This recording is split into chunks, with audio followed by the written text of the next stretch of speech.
Bismillahirrahmanirrahim. Assalamualaikum warahmatullahi wabarakatuh.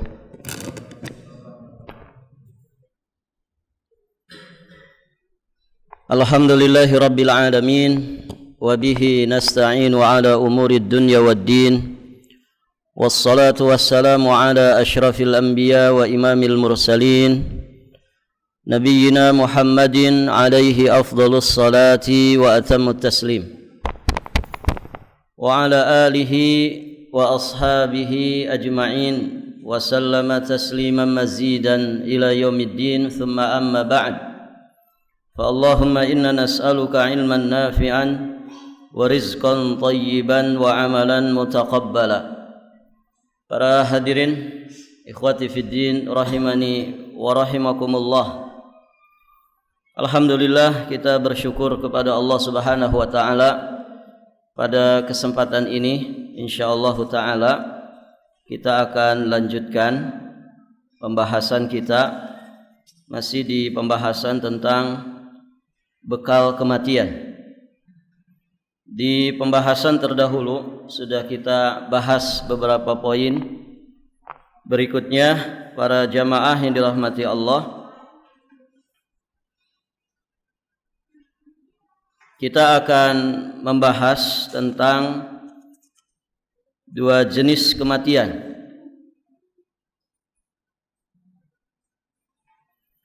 Kematian itu ada yang husnul khatimah, ada juga yang su'ul khatimah. Dan kita sama-sama mengetahui setiap yang bernyawa pasti akan mengalami kematian. Kullu nafsin dha'iqatul maut. Di saat kematian itu datang, maka tidak bisa diundurkan barang sesaat, juga tidak bisa dimajukan. Allah Subhanahu wa taala berfirman, "Wala yu'akhirallahu nafsan idza jaa ajaluha, wallahu khabirun bima ta'malun." Allah sekali-kali tidak akan menangguhkan kematian.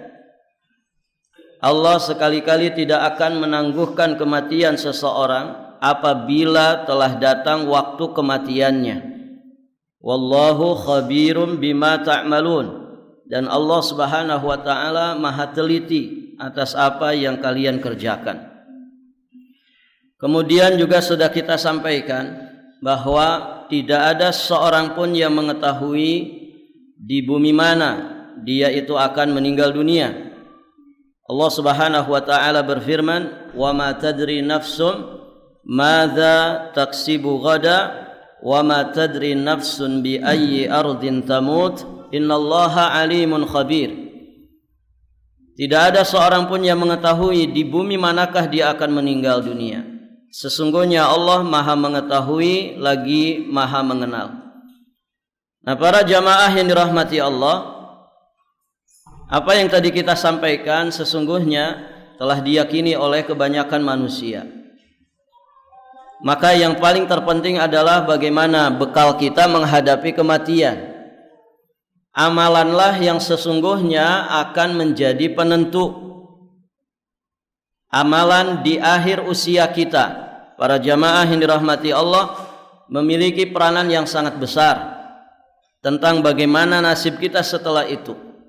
Allah Subhanahu wa taala berfirman, "Innamal a'malu bi khawatimiha." Sesungguhnya amalan itu hanyalah ada pada penutupannya. Innamal a'malu bi khawatimiha. Sesungguhnya amalan itu bergantung kepada penutupannya.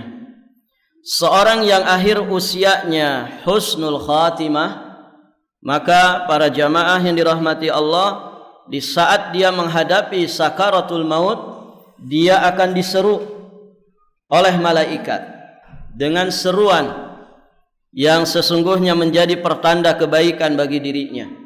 Pun demikian di kehidupan akhiratnya, seorang mukmin, calon penduduk surga, akan diseru oleh Allah Subhanahu wa taala dengan seruan yang penuh dengan penghormatan dan pemuliaan.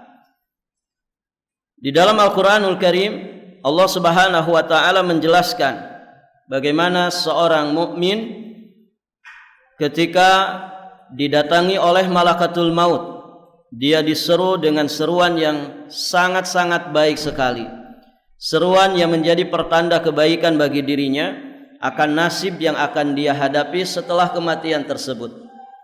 Ayatnya sangat masyhur, ya. Allah Subhanahu wa taala berfirman, ya ayyatuhan nafsul mutmainnah irji'i ila rabbiki radiyatan mardiyah fadkhuli fi ibadi wadkhuli jannati. Wahai jiwa yang tenang, ya ayyatuhan nafsul mutmainnah. Jadi seruan langsung kepada jiwa si mukmin ini. Ya ayyatuhan nafsul mutmainnah, wahai jiwa yang tenang, irji'i ila rabbiki radiyatan mardiyah, kembalilah kepada Rabbmu dengan hati yang ridha dan diridainya.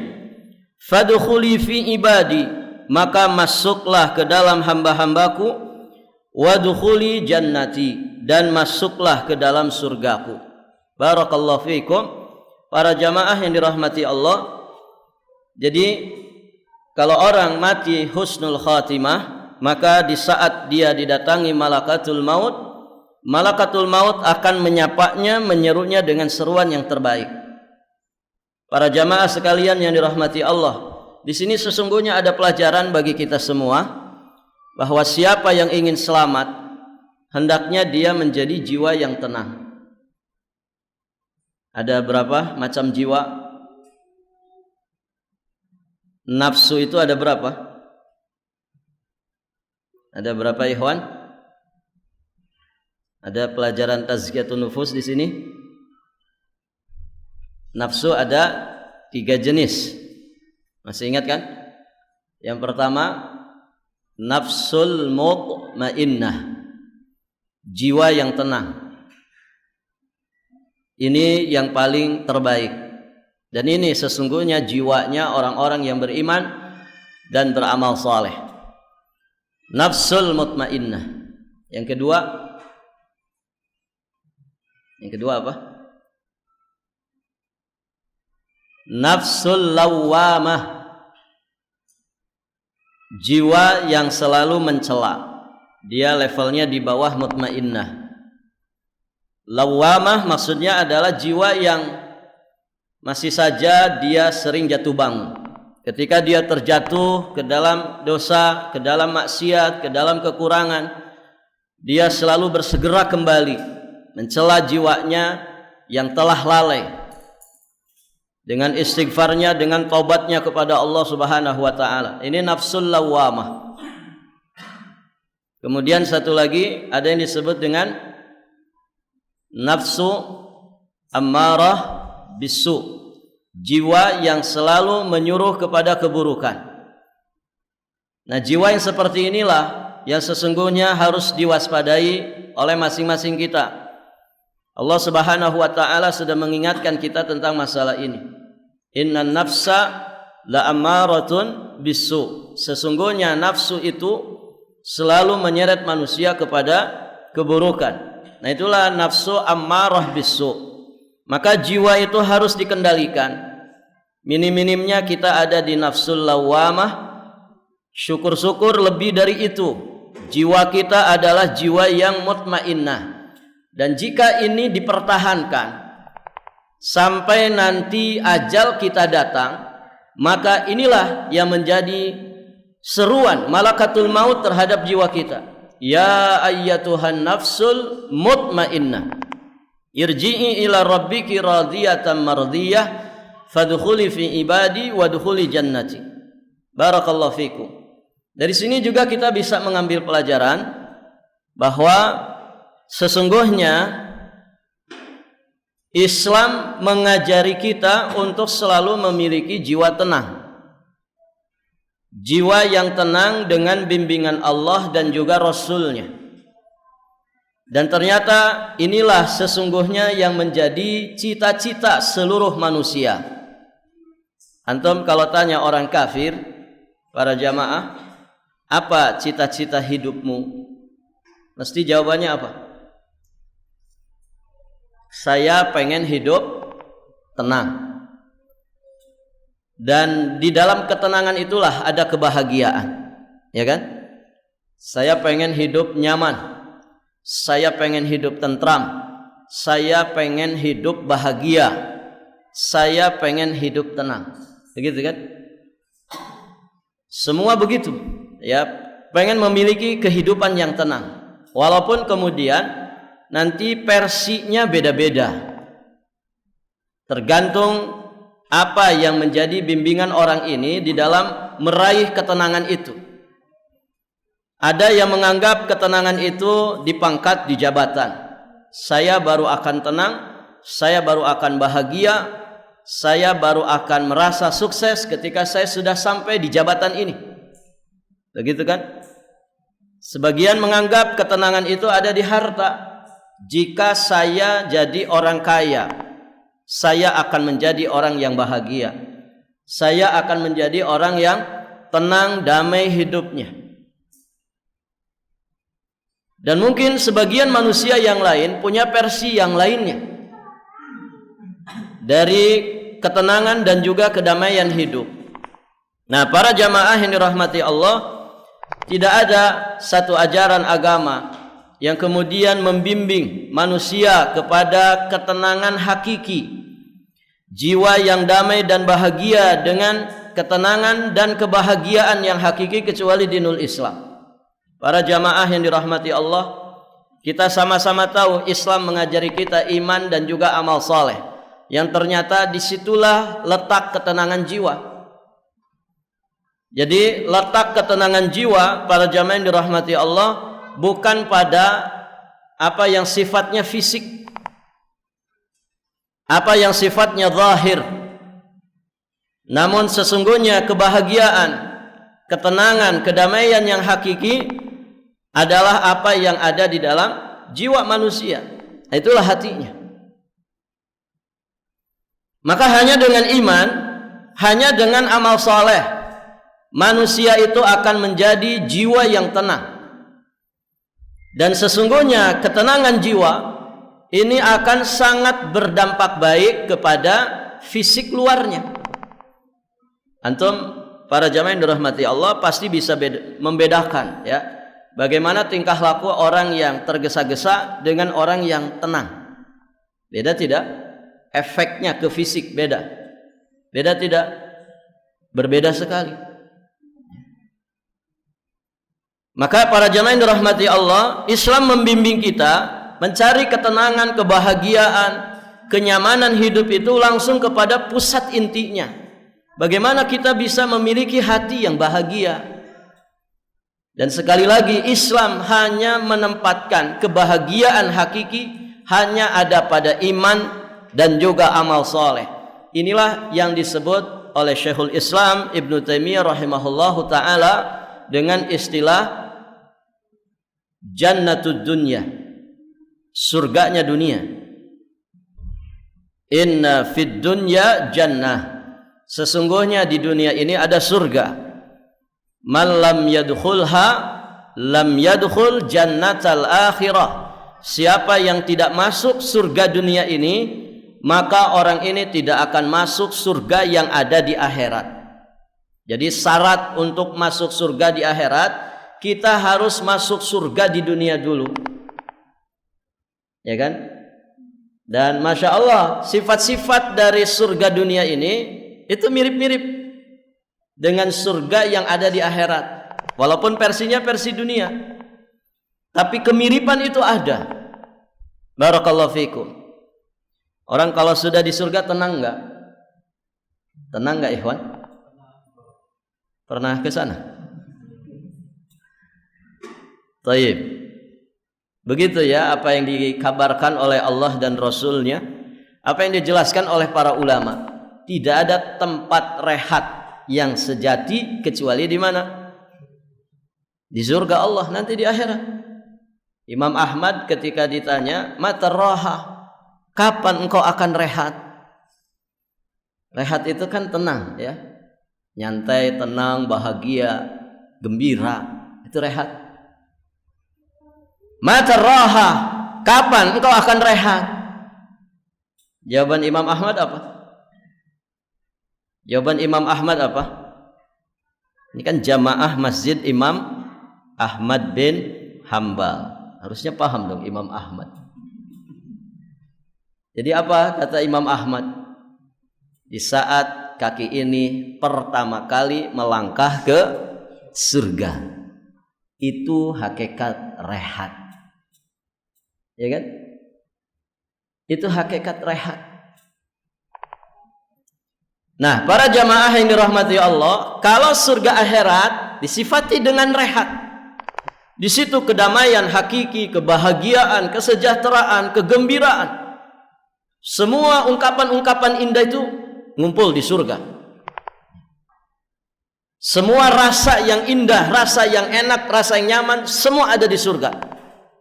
Maka pun demikian dengan surga yang ada di dunia ini. Taib, iman bikin kita rehat enggak, ikhwan? Iman bikin kita rehat tidak? Orang beriman tuh hidupnya damai tidak? Damai. Kalau orang beriman, ngaku beriman, hidupnya masih tidak damai, ini harus berjuang terus. Bagaimana iman itu melahirkan efek baiknya? Berupa apa? Kebahagiaan hakiki di hati. Iman itu bikin orang bahagia. Ya. Terlalu banyak kisah nyata tentang masalah ini. Yang paling masyhur saja, siapa? Bilal bin Rabbah, ya kan? Disiksa, suruh mengucapkan kalimat kufur, suruh murtad dari dinul Islam, disiksa habis-habisan. Dikisahkan siksanya bagaimana? Dijemur di tengah padang pasir di bawah terik matahari musim panas. Ya, jangan bayangkan musim panas di sana seperti musim kemarau di kita. Jauh perbandingannya. Kemudian dihimpit batu, begitu kan? Ditindih batu, batu yang sangat besar di dadanya. Kemudian diperintah dia untuk murtad dari dinul Islam. Apa yang diucapkan? Kalimat iman, ahad, ahad, begitu kan? Aku hanya mengimani Allah Azza wa Jalla Rabbuna. Hanya itu. Padahal ini kondisinya sedang sangat-sangat susah. Sedang mengalami intimidasi, siksaan yang begitu berat. Tapi ternyata siksaan fisik sama sekali tidak mengganggu suasana hatinya yang iman, yang tenang dengan keimanan. Nah, ini kan luar biasa.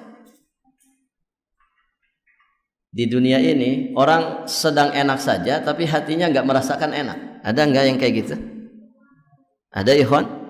Harusnya dia itu hatinya gembira. Kenapa? Karena suasana zahirnya menyenangkan. Tapi ada orang yang hatinya nggak ikut bahagia. Ada nggak orang kaya tidak bahagia? Ada nggak, ikhwan? Banyak. Kalau orang miskin tidak bahagia, ya jangan ditanya itu.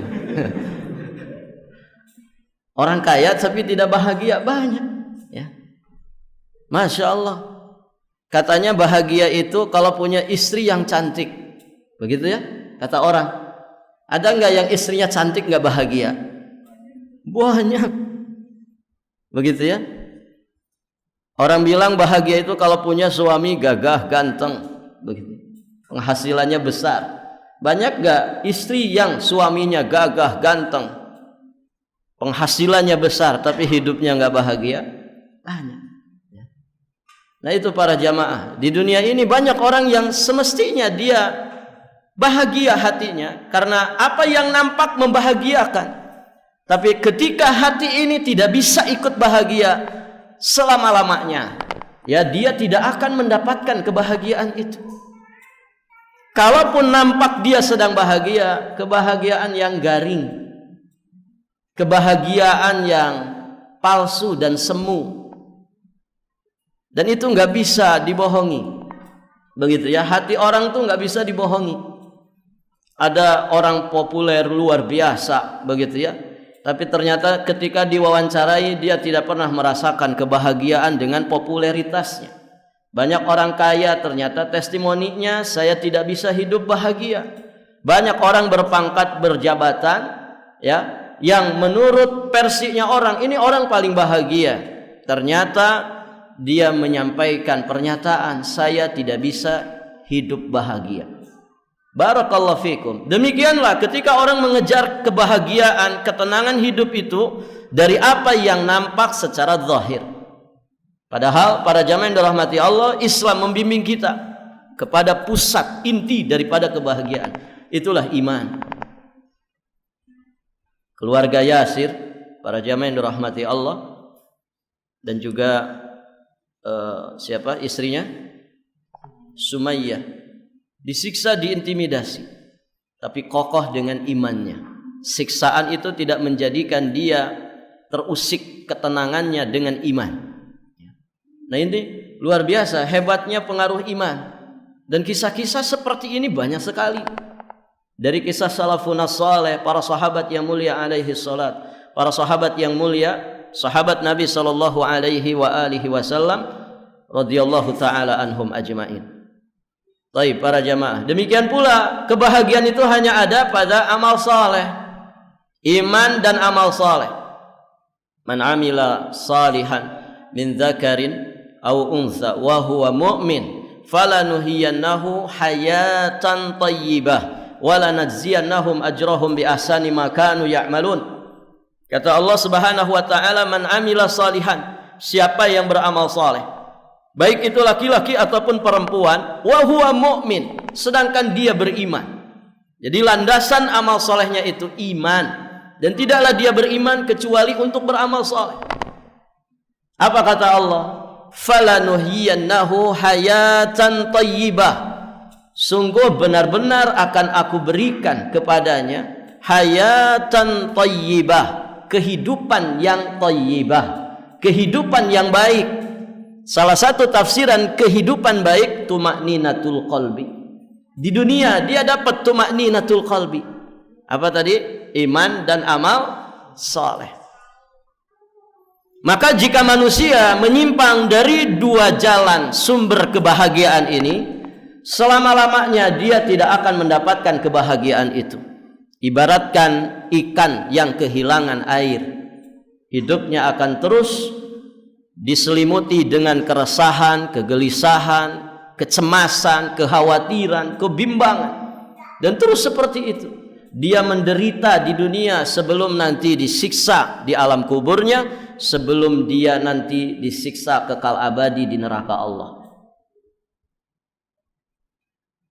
Jadi jangan dianggap ya orang kafir itu tidak menderita di dunia, sama ya. Orang kafir juga sama dengan kekufurannya, dengan kemegahan, kesombongan mereka di dunia. Sesungguhnya mereka orang-orang yang menderita ya. Makanya para jamaah yang dirahmati Allah, Al-Imam Ibnul Qayyim Al-Jauziyah rahimahullahu ta'ala, ketika beliau menjelaskan firman Allah di surat apa yang ayatnya innal abrara lafi na'im wa innal fujjara lafi jahim. Surat apa? Mana santri tahfiz? Liburan. Iya, kita semua santri ya. Anak antum juga semua santri. Karena kita ini santri sampai nanti mati. Thalabul ilmi kan wajib sampai mati. Baik. Surat apa itu, ikhwan? Innal abrara lafi na'im wa innal fujjara lafi jahim. Surat Al-Infitar. Barakallahu fikum. Baik. Al-Imam Ibnu Qayyim menjelaskan tentang dua ayat ini. Beliau mengatakan bahwa al-abrar, orang-orang yang baik, al-abrar, orang-orang yang baik itu mereka ada dalam naim. Naim itu kenikmatan, kebahagiaan, kegembiraan, ketenangan. Mereka dikatakan naim, ada di dalam kenikmatan, kebahagiaan, bukan hanya untuk di akhirat saja. Beliau mengatakan itu meliputi 3 negeri sekaligus. Innal abrara lafi na'im, fid dunya wa fil barzakh wa fil akhirah. Orang-orang abrar itu mendapatkan naim pertama di dunia. Dia sudah bahagia di dunia. Kemudian di alam barzakhnya, kemudian nanti di kehidupan akhiratnya. Wa innal fujjara lafi jahim.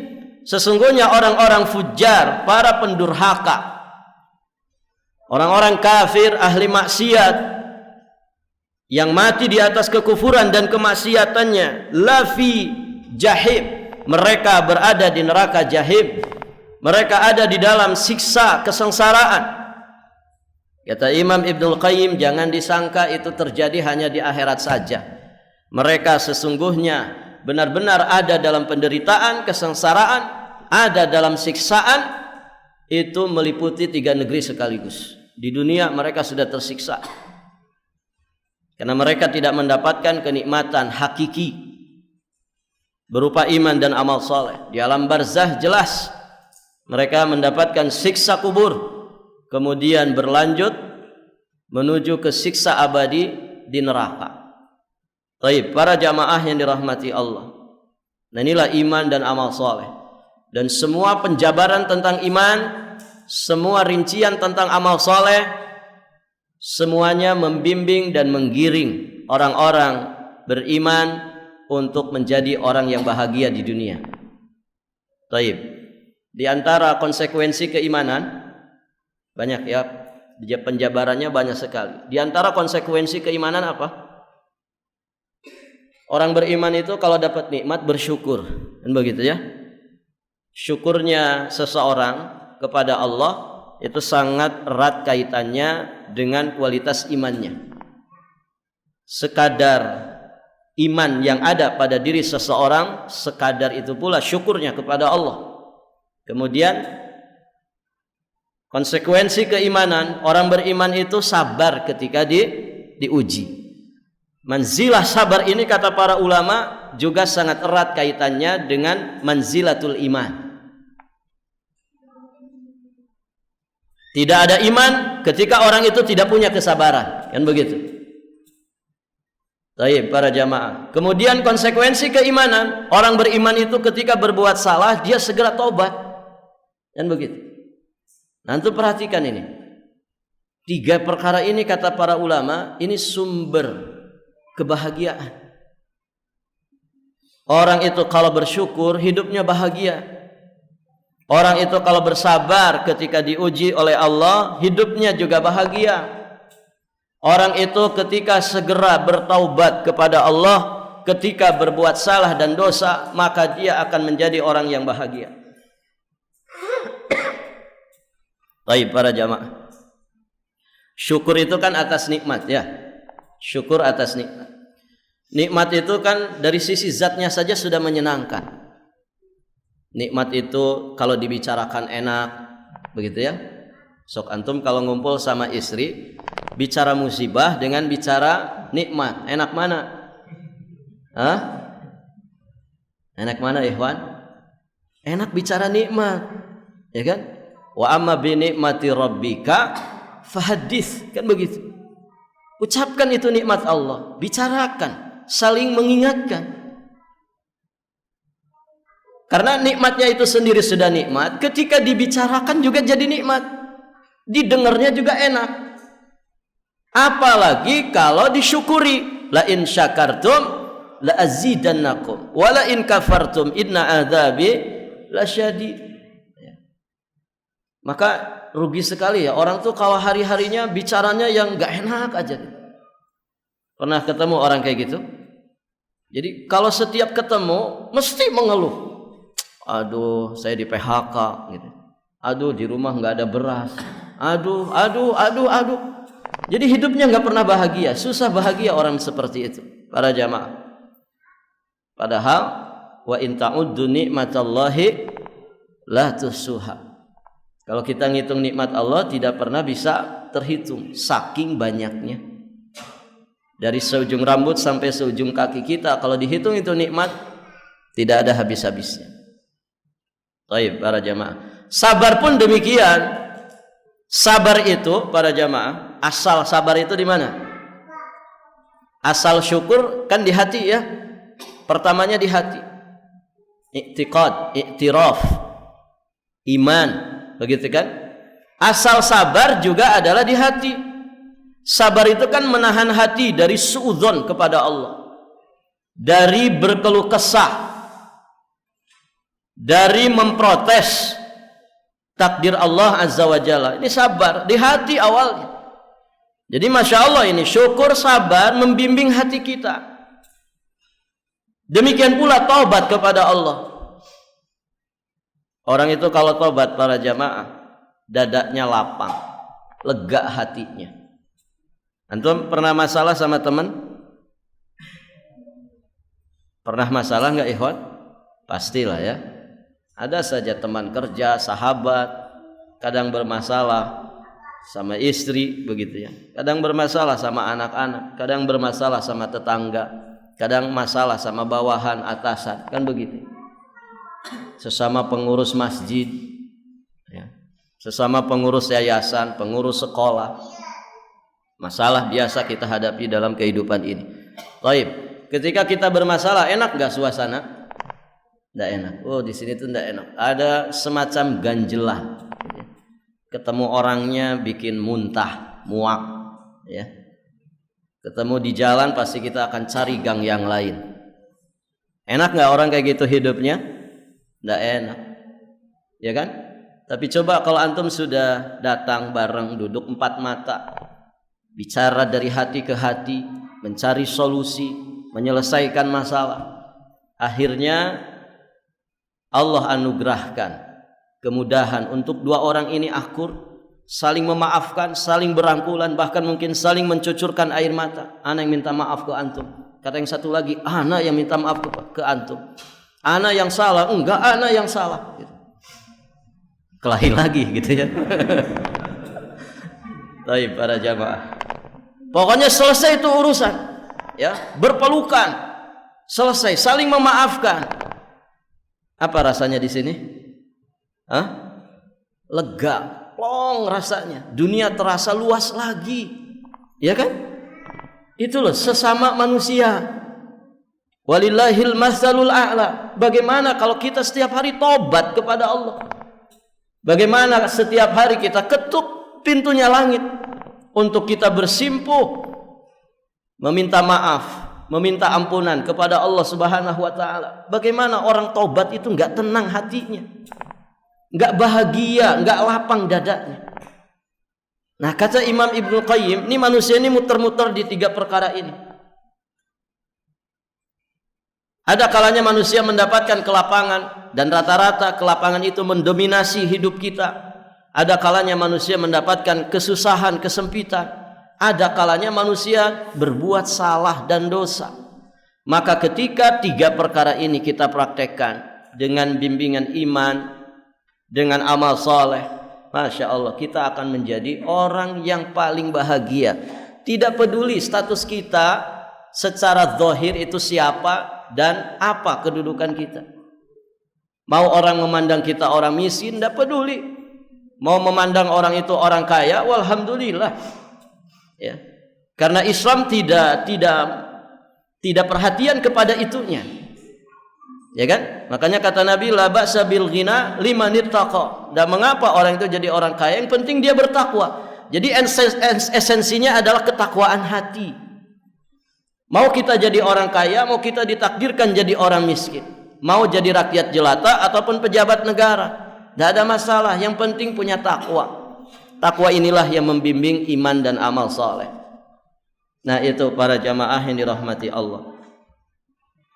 Makanya kalau ini bisa dipertahankan, itu akan menjadi ciri khas kita di saat kita dipanggil, diseru oleh malakatul maut. Ya ayyatuhan nafsul mutmainnah. Ini sekali lagi gambaran tentang jiwa orang yang akan mati ini. Kamu sudah mendapatkan surga dunia, maka sebentar lagi kamu akan dapatkan surga di akhirat. Ya ayyatuhan nafsul mutmainnah, irji'i ila rabbiki radiyatan mardiyah. Baik para jamaah dirahmati Allah. Orang yang husnul khatimah itu memiliki tanda-tanda. seorang muslim tidak boleh memponis bahwa pelaku dosa pasti ujungnya neraka. Kenapa demikian? Jangan pernah takjub dengan seseorang sampai engkau tahu bagaimana cara dia meninggalkan dunia ini, bagaimana cara dia melepaskan nyawanya, bagaimana kondisi dia di penghujung hayatnya. Maka tidak boleh ya kita memponis para pelaku dosa itu pasti ujungnya neraka. Kadang orang itu sembarangan begitu ya. Lihat di pinggir jalan orang sedang mabok-mabokan, tuh ahlun nar begitu ya. Tidak boleh, ikhwan ya. Bisa jadi justru orang yang ngomongnya gitu ya, yang ternyata di catatan takdir dia ahlun nar. Ternyata orang-orang yang dia tunjuk sebagai ahlun nar, besok lusa mereka taubat kepada Allah dan menjadi pejuang-pejuang Islam. Ada yang tahu nasib akhir orang? Tidak ada yang tahu. Makanya tidak boleh memponis bahwa pelaku dosa pasti ujungnya neraka.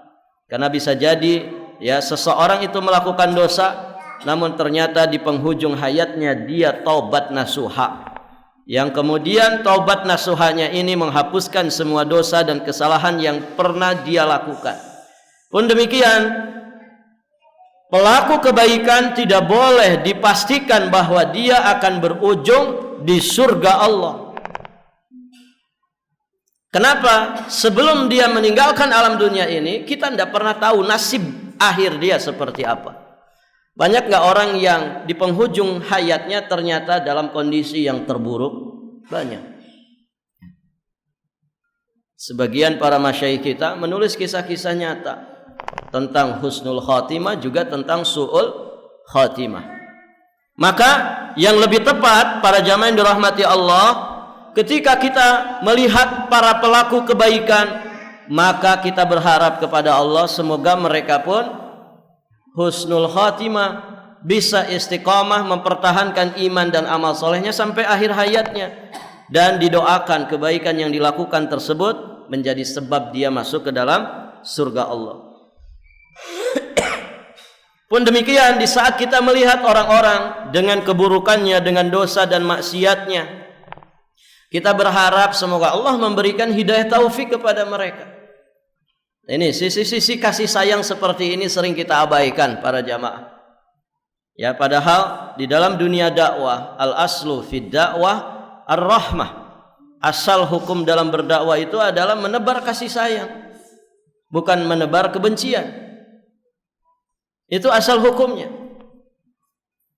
Bil lutfi wal lin, ya, dengan kelembutan, dengan kasih sayang, bukan dengan dendam, bukan dengan kebencian. Itu asal hukum berdakwah. Ketegasan, kita bersikap tegas itu memang dibutuhkan dalam kondisi-kondisi tertentu, tapi asal hukumnya dengan kasih sayang, dengan kelembutan. Baik, para jamaah yang dirahmati Allah, Al-Imam Ibnu Hajar Al-Asqalani beliau menyatakan bahwa semua amalan yang baik dan buruk hanyalah sebagai pertanda, tidak bersifat pasti. Amalan yang baik, amalan yang buruk itu hanyalah sebagai pertanda, bukan bersifat pasti.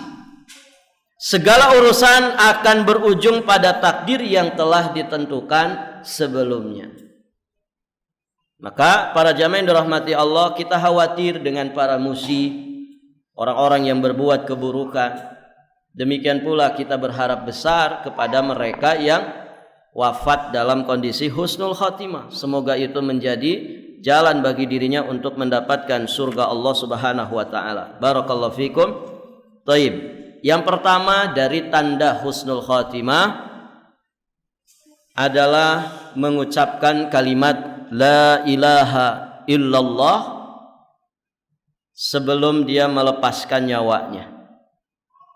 Dasarnya adalah sebuah hadis yang masyhur terdapat di Sunan Abi Dawud.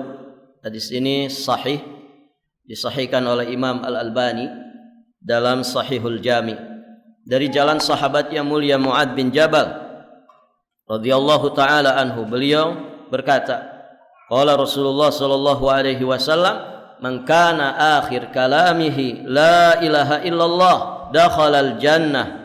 Barang siapa yang akhir ucapannya adalah la ilaha illallah, maka dia masuk surga.